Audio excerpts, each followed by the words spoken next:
अरे बेगम, मेरा ऊँट किधर है? ಆ ನಿಮ್ಮ ಊಟನ ಅಡಿಗೆ ಮನೆಯಲ್ಲಿದೆ, ಹೋಗಿ ತಗೊಂಡು ತಿನ್ರಿ. अरे बेगम, मैं बोलता हूँ नीनु ऊँट लेके आओ. ನೀವು ಹೇಳಿದ್ದು ನನಗೆ ಏನೂ ಅರ್ಥ ಆಗಲ್ಲ. ಕನ್ನಡದಲ್ಲಿ ಕೇಳ್ರಿ ಅದೇನು ವಿಷಯ ಅಂತ. ನೀವು ಹೇಳಿದ್ದು ನನಗೇನು ಅರ್ಥ ಆಗ್ತಾ ಇಲ್ಲ, ಕನ್ನಡದಲ್ಲಿ ಹೇಳಿ. अरे बेगम, ಸರಿ ಸರಿ, ನಾನು ಕನ್ನಡದಲ್ಲಿ ಬೋಲ್ತಾ ಹೂ, ನೀನು ಊಟ ಊಟ ತಂದ್ಕೊಡು. ಅದೇನ್ರಿ, ಇಷ್ಟು ಹೇಳಕ್ಕೆ ಇಷ್ಟೊತ್ತು ಸರ್ಕಸ್ ಮಾಡ್ತೀರಪ್ಪ ನೀವಂತೂ.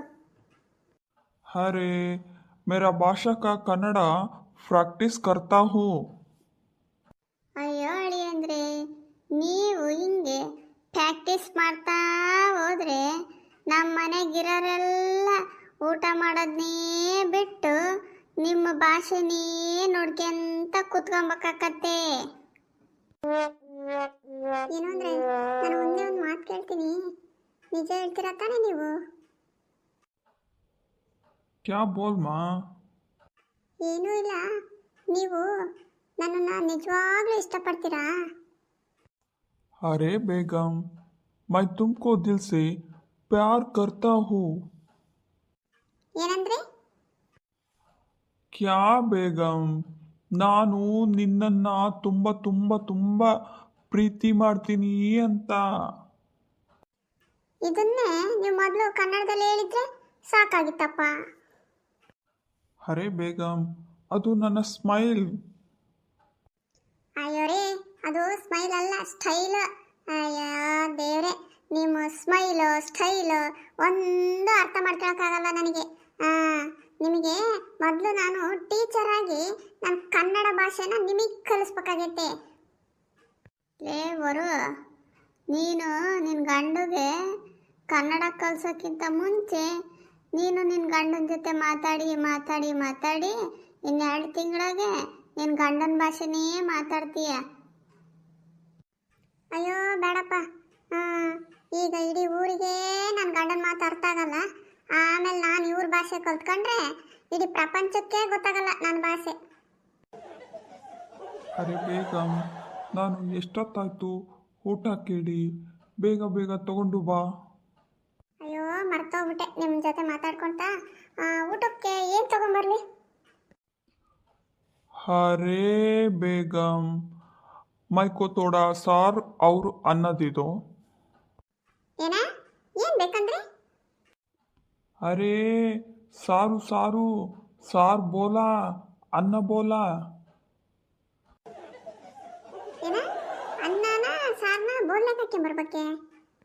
अरे नहीं बाबा, ಅನ್ನ ಅನ್ನ ಅನ್ನ ಸಾರು ತಗೊಂಬ ಅಂತ ಹೇಳ್ತಿರೋದು. ಅಯ್ಯ ನಿಮ್ದೊಂದು ಕತೆ. ಅನ್ನ ಸಾರು ಅಂತ ನೇರವಾಗಿ ಹೇಳಿದ್ರೆ ಸಾಕಾಗಲ್ಲೇ? ಅರೆ ಬೇಗಂ, ನಾನು ಆಗ್ಲಿಂದ ಅದನ್ನೇ ಹೇಳ್ತಾ ಇರೋದು, ಅನ್ನ ಸಾರು ತಗೊಂಡು ಬಾ ಅಂತ. ಅಯ್ಯೋ ಚಿಚಿ ಚಿಚಿ ಚಿ, ಏನ್ರಿ ಕನ್ನಡ ಅನ್ನೋದು ನಿಮ್ಮ ಗಂಟ್ಲಲ್ಲಿ ಬಿಲ ಬಿಲ ಬಿಲ ಬಿಲ ಒದ್ದಾಡಿ ಹೋಗ್ತೈತೆ ನೋಡು. ಅದು ಹೇಳೋದು ಅಲ್ಲ, ಹೇಳುವುದು ಅಂತ. ಅರೆ ವರದು, ಹೇಳುವುದು ಹೇಳೋದು ಎರಡೂ ಒಂದೇ. ಹೋಗು ಹೋಗು, ನನಗೆ ಮೊದಲು ಊಟ ತಗೊಂಡು ಬಾ. ಅಮ್ಮ ಮಗಳೇ, ಅವರು ಏನು ಹೇಳ್ತಾರೋ ಏನು ಬಿಡ್ತಾರೋ ಏನು ಅರ್ಥ ಆಗದಿದ್ರೂ ಪರವಾಗಿಲ್ಲ, ಊಟ ಮಾತ್ರ ಸರಿಯಾಗಿ ಹಾಕಮ್ಮ. ಇಲ್ಲ ಅಂದರೆ ನಿನ್ನ ಗಂಡ ಹಸುವಿನಿಂದ ಇನ್ನೂ ದೊಡ್ಡ ದೊಡ್ಡ ಭಾಷಣ ಮಾಡ್ತಾನೇ ಇರ್ತಾನೆ. ಹ್ಞೂ ಕಣಮ್ಮ, ಫಸ್ಟ್ ಊಟಕ್ಕೆ ಕೊಡ್ತೀನಿ, ಇಲ್ಲಾಂದರೆ ಇವ್ರು ಹಿಂಗೆ ಮಾತಾಡ್ತಾನೇ ಇರ್ತಾರೆ. ಇವ್ರು ಊಟ ಮಾಡ್ಬೇಕಾದ್ರೂ ಸ್ವಲ್ಪ ಮನೆ ತಣ್ಣತನ ಇರ್ತತ್ತೆ, ಇಲ್ಲಾಂದರೆ ಇವ್ರ ಮಾತು ಕೇಳಿ ಕೇಳಿ ಕೇಳಿ ನನಗಂತೂ ನನ್ನ ತಲೆ ಸಿಡ್ದೋಗ್ಬಿಡ್ತತೆ ಊಟದ ನಂತರ.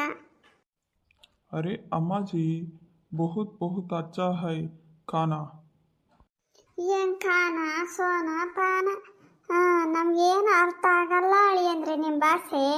ಜಲ್ದಿ ಕನ್ನಡ ಮಾತಾಡೋದು ಕಲೀರಿ. ಅಡಿಯಂದ್ರೆ, ನಾವು ನಿಮ್ಮ ಮನೆಗೆ ಬಂದಾಗಿಂದ ನೋಡ್ತಾನೇ ಇದ್ದೀವಿ, ನಿಮ್ಮ ಮಾತು ಕತೆ ಏನು ಅರ್ಥನೇ ಆಗಲ್ಲಪ್ಪ ನಮಗೆ. ಕ್ಯಾ ಮಾವಜಿ? ಅಳೆಂದ್ರೆ ಅವ್ರು ಹೇಳಿದ್ದು ನೀವು ಮಾತಾಡ್ತಿರಲ್ಲ, ಯಾವ ಭಾಷೆ ಮಾತಾಡ್ತೀರಾ ಅಂತ ಕೇಳ್ತಾ ಇದ್ದಾರೆ. ಅರೆ ಮಾವಾಜಿ ಮೈ ದಿಲ್ ಸೆ ಬೋಲ್ತಾ ಹೋ. ಅಲ್ಲ ಕಡೆ ಏನು ಹೇಳ್ತಿದ್ದಾರೆ ಅಳಿ ಅಂದರು. ನಾನೇ ಆದ್ದರಿಂದ ಬಾಯಿ ತರ್ಕೊಂಡು ಸುಮ್ಮನೆ ನೋಡ್ಕೊಂಡು ಕುಂತಿದ್ದೀನಿ.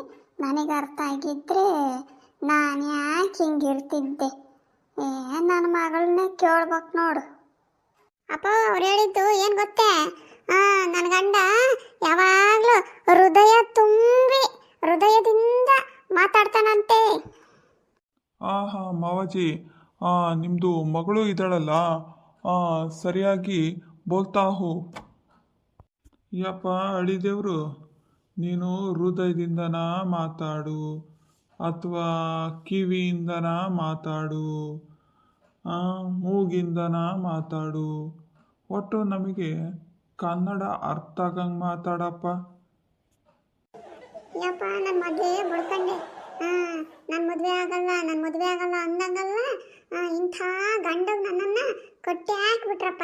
ನಾನೇನು ನಾನು ಮದುವೆ ಆಗ್ತಾ ಇದ್ದೀನಿ, ನನಗೆ ಗಂಡ ಸಿಕ್ಕಂತ ನಾನು ಭಾರಿ ಖುಷಿಪಟ್ಟು ಮದುವೆ ಆದೆ. ಆದರೆ ಈಗ ನೋಡಿದರೆ ದಿನಕ್ಕೊಂದೊಂದು ವೇಷ ಭಾಷೆ. ಅಯ್ಯೋ ದೇವ್ರೆ, ಒಳ್ಳೆ ವಿಚಿತ್ರ ಮನುಷ್ಯನಿಗೆ ಕೊಟ್ಟು ಮದುವೆ ಮಾಡಿಬಿಟ್ಟೆ ನನ್ನ. ಹಂಗೆಲ್ಲ ಮಾತಾಡ್ಬಾರ್ದವ. ನಿನ್ನ ಗಂಡ ದೇವ್ರಂತ ಮನುಷ್ಯ, ಎಷ್ಟು ಒಳ್ಳೆ ಗುಣ ಐತೆ ಗೊತ್ತೇ. ಪಾಪ ಏನು ಮಾಡೋಕ್ಕಾಗತ್ತೆ, ಭಾಷೆ ಕಲಿತಿದ್ದಾರೆ ಅವರು ಹಂಗೋ ಹಿಂಗೋ ಏನೋ ಕಷ್ಟಪಟ್ಟು ಹಿಂಗೆ ಕಲಿತಿದ್ದಾರೆ. ನೀವು ಅರ್ಥ ಮಾಡ್ಕೊಬೇಕು. ಇಷ್ಟಕ್ಕೆಲ್ಲ ಹಿಂಗೆ ಬೇಜಾರು ಮಾಡ್ಕೊತಾರೇನವ. ಹೋಗಪ್ಪ, ನೀನಂತೂ ನಿನ್ನ ಜವಾಬ್ದಾರಿ ನೀನು ಕಳ್ಕೊಂಡ್ಬಿಟ್ಟೆ. ಅವರು ಇಷ್ಟಪಟ್ಟು ಕಲಿತಾರೋ ಕಷ್ಟಪಟ್ಟು ಕಲಿತಾರೋ. ಇಷ್ಟು ವರ್ಷ ಆಗೈತೆ ನಮ್ಮ ಮದುವೆ ಆಗಿ, ಅಲ್ಲ 7-8 ವರ್ಷ ಆಗಕ್ಕೆ ಬಂತಪ್ಪ. ಆದರೂ ಕನ್ನಡ ಬರಲ್ಲ ಅಂದರೆ ಹೆಂಗಪ್ಪ. ಅರೇ ಬೇಗಂ, ನೀನು ನಮ್ಮ ಭಾಷೆ ಕಲಿತು ಬಿಡು, ಅವಾಗ ನನಗೂ ತೊಂದರೆ ಇರಲ್ಲ, ನಿನಗೂ ತೊಂದರೆ ಇರಲ್ಲ. ಯಾಕೆ ಬಂದ್ಬಿಡು, ನೀನೇ ಮೊದಲು ನಮ್ಮ ಭಾಷೆ ಕಲಿ, ಆಮೇಲೆ ನೋಡೋಣ ನಿಮ್ಮ ಭಾಷೆ ಕಲಿಬೇಕು ಬಿಡಬೇಕು ಅನ್ನೋದನ್ನ ನಾನು ಡಿಸೈಡ್ ಮಾಡ್ತೀನಿ.